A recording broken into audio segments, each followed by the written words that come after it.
Example number 2, more of the same, different example. Here we're trying to compare the year, and this is a table. We got a table of values like this. Right, so we've got the year, and we're comparing that to the median price of homes in Florida. So in 1940, we compare to 1950 and the 60s, and this goes on to 1970, 1980, 1990, and so on and so forth. I'm not going to write them all down. They're in your book. But the average price of a home in 1940 was $23,100. 10 years later, it was about $40,100. 10 years later, it was about $58,100. 10 years later, it was $57,000. Uh-oh, must have had some sort of recession going on. Yeah, there was a pretty bad one then. And then in the 80s, it popped up to $89,300. And then in the 90s, it was up to $98,500. Luckily, this book was published before 2008, I think. So I'd hate to see what the numbers were. Yeah. So if I were to plot this as a function over time, and we talk about the value of the house, if this is the 40s, and this is the 50s, and these are the 60s, and 70s, and 80s, and lastly 90s, and that's not quite drawn to scale, I'm just freehanding this. And here's 20,000, we'll just do 20,000, we'll count by 20,000s. Here's 40,000, here's 60,000, here's 80,000, and then lastly up here, here's 100,000. Okay? So in the 40s, we got, oh, I don't know, about here, a little more than 20,000. We'll make a big dot, goes up a little higher. In the 50s, it was about 40,000. In the 60s, it was almost 60,000. In the 70s, a little less than 60,000. In the 80s, it was close to 90,000. And in the 90s, it was pretty close to 100,000.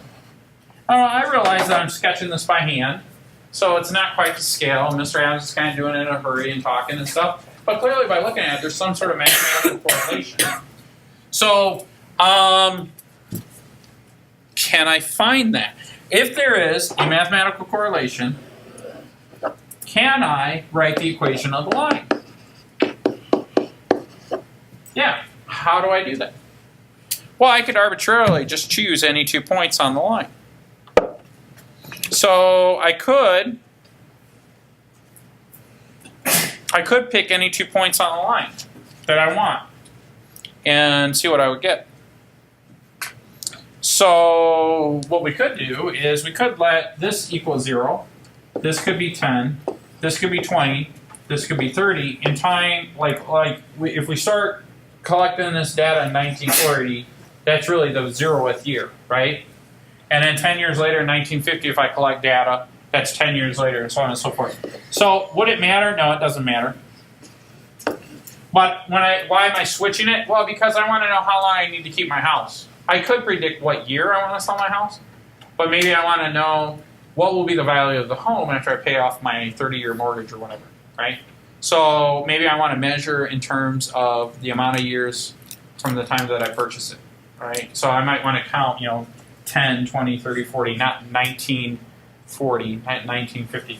So I'm gonna switch all those numbers around, and I'm gonna pick a point at 10. So this would be like 0, 10, 20, 30, 40, and 50. Okay, I'm just gonna pick 2 points. I'm gonna pick the point 10. What's the value of a home when x equals 10? 40,000. Okay, does that make sense?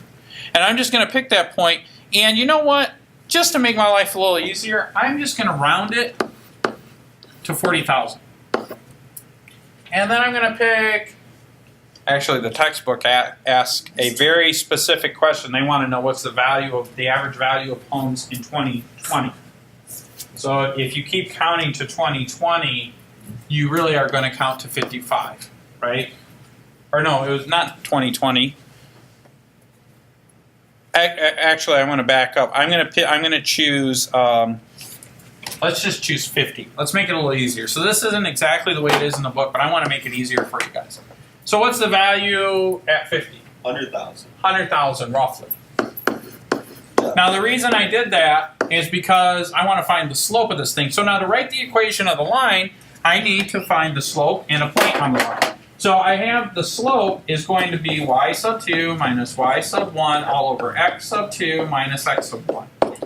Well, my y sub 2 was 100,000 minus 40,000.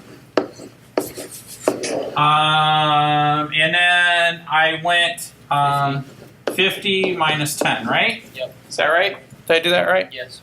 Okay. So I end up with 60,000 on the top and 40 on the bottom. Is that right so far? Yeah. All right. Cancel this 0 with this 0. 6,000. What do you mean? That's 15,000 less. It's 1,500. So my line would be 1,500 if I were to draw a line. Now, if I want to know the value of the home in 2020 based on my mathematical prediction, I got to plug in a point. So I'm not quite done with my equation. So now to write the equation of the line, I need to have x minus x sub 1 plus y sub 1. So I would say y is equal to 1,500 times x times the quantity negative 40,000. Is that right?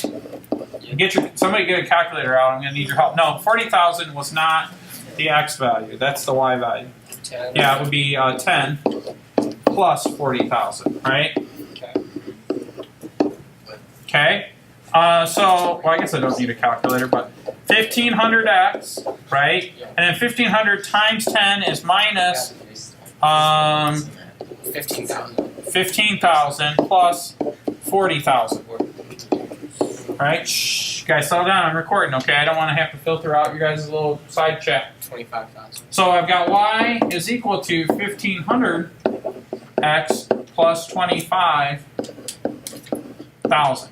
Now, if 1940 is x equals 0, and I want to figure out what the average price of a house is in 2020, how many years difference is that?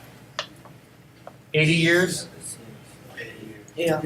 Yeah, it's 80 years. So what I'm really interested in is x equals 80. So if I want to find the average value, I would say 1,500 times 80 plus 25,000. Now I need the calculator. So 145,000. right, because it'd be 120,000 plus. Yeah, you're right. 120,000. I'm just going to write out each step, okay? Plus 25,000.